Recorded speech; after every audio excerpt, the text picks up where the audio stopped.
Cinderella. Once upon a time, there was a kind girl named Cinderella. She lived with her mean stepmother and 2 stepsisters, who made her do all the chores. Cinderella, clean the floors and wash the dishes. Cinderella, brush our hair. Cinderella, polish our shoes.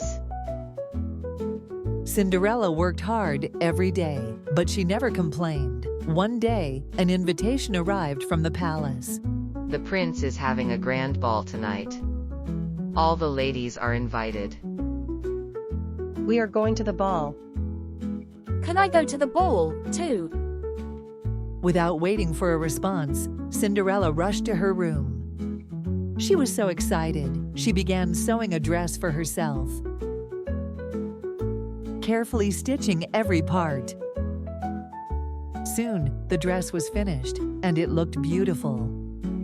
Maybe I can go to the ball in this dress. But just as she was admiring her work, her stepmother entered the room. When she saw the dress, she became angry. You go to the ball? Never.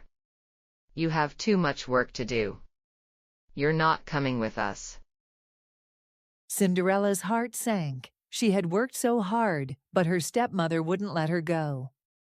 After her family left for the ball, Cinderella sat by the fireplace and cried. Just then, a bright light appeared, and a kind fairy stood before her. Don't cry, Cinderella. You shall go to the ball. With a wave of her wand, the fairy godmother turned a pumpkin into a golden carriage, and the mice into beautiful white horses. Wow, but what about my dress?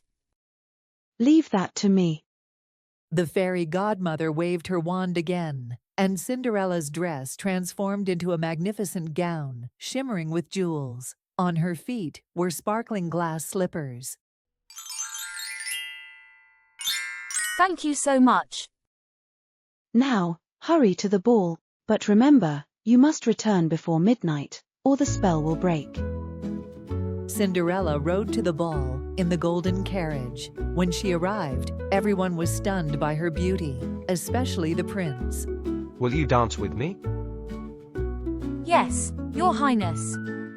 They danced all night, and Cinderella was so happy. But just as the clock struck midnight, she remembered the fairy godmother's warning. I must go. Cinderella ran out of the palace so quickly that she left one of her glass slippers behind. The prince picked it up, determined to find her.